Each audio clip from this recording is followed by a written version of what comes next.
Hey, are you a landlord that self manages your own properties? If so, don't let your tenants gauge your success by your wealth. I know as a real estate investor, protecting your assets isn't just about legal strategies and tax planning, it's also about managing perceptions. One of the most overlooked aspects of asset protection is ensuring that our tenants don't get the wrong idea about our net worth. You're probably wondering why. Well, it's because the more they think that you have, the more likely you are to face challenges, whether it's demands for upgrades, rent concessions, or even potential legal issues. So, in this video, what I'm going to do is I'm going to share with you effective strategies to keep your tenants from discovering your net worth.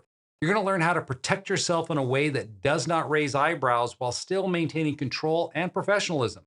These tips are crucial, not just for protecting your assets, but also for managing your relationships with your tenants.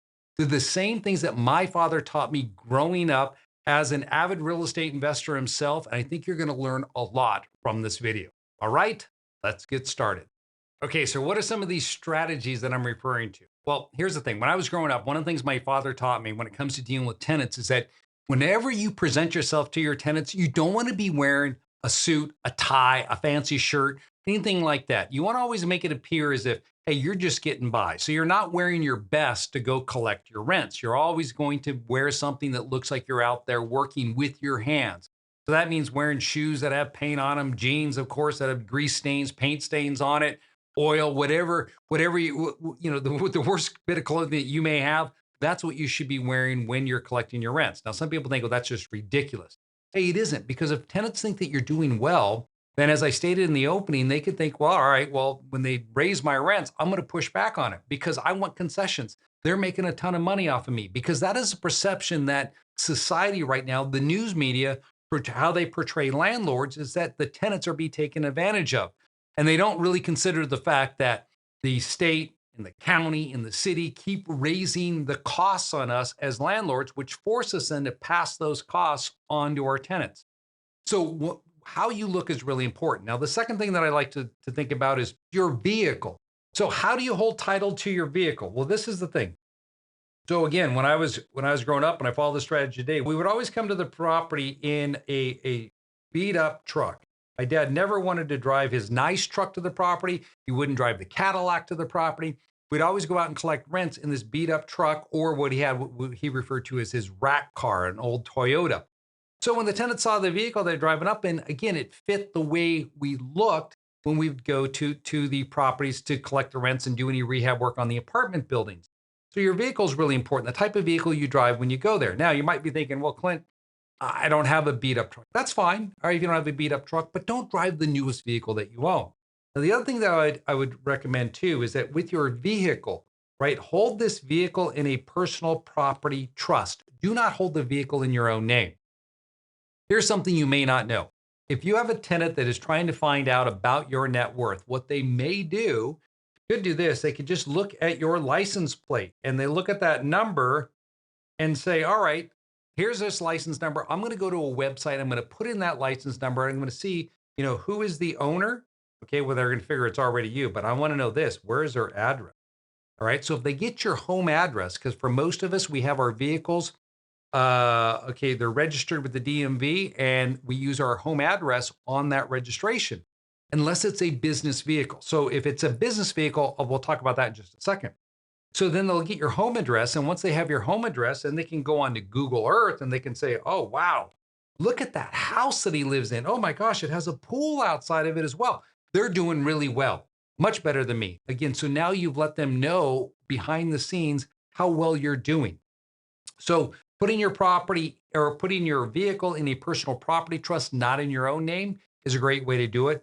Even better way is if you have a management entity. So here's my management LLC up here. I'll have my vehicle that I use for business titled in the name of my management entity. Now, if you're going to do this, then you want to make sure when you're setting up your management entity, you're not using your home address on there. You don't want anything to track back to you. So what I do here with my management entity, I'm going to use a virtual business address. If I don't have an actual physical location, I'll use a virtual business address that for that entity. So again, if they pull the license plate, it takes them to the entity. The entity takes them to a virtual business address and keeps my personal address off title. So That brings me to another aspect, your personal residence. Now, another way in which people can determine what your worth is, they can just go and search the county recorders to find your personal residence, your home address, because your name is associated with your property. So for your personal residence, get this out of your name and put it into a personal residence trust, a PRT, and use a nominee trustee here. So I'm a nominee trustee on thousands upon thousands of trusts. And people literally think that I own it. I'm contacted by investors every day. I was fishing the other day with my father, and he said to me, "What is wrong with your phone? Why does it ring so much?" And I said, "Dad, these are all spam calls," because I kept hitting, spam or just hitting ignore, ignore, ignore, because these are investors looking to buy property that I don't even own. They're owned by my clients. And why is that? Because we've set them up in trust where I'm listed as a nominee trustee, meaning I'm on there for title holding purposes. And then I resign and my client becomes the trustee, but no one knows this. So your personal residence, get it out of your name so your tenants can't look you up and say, "Oh, look at their house. Look at that fancy house again with the pool." They won't see that because that house is held in a trust name. So moving your personal residence out is really important. Now, another way in which you can definitely protect yourself, which I think is really important, is how you hold your rental real estate assets. So hold them in limited liability companies like this. But when you're setting up those LLCs, always make sure you have a Wyoming holding LLC down here that masks your ownership so that people don't know that you own all of these assets. Because when the tenant looks at this property here, they're going to see this LLC. And if they look up that LLC, they're going to see the Wyoming LLC. And the Wyoming LLC is not going to disclose that you're the owner because it doesn't collect. Wyoming does not collect any information on you. So we use this as a blocker entity. So that's key. Structure your real estate with anonymity through limited liability companies. And the last thing I'd want to press upon you is this: do not hold yourself out as the owner of the rentals.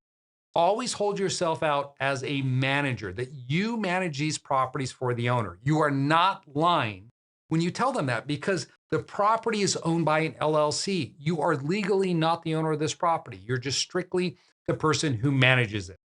Hey, these are crucial tips. I've seen them in practice. My father's used them. I use them for my investing as well, because I realize at the end of the day, hey, I have a lot of great tenants, but there's always the one or two that could create problems for me. And I want to make sure I'm getting in front of that before it becomes a legal issue for me.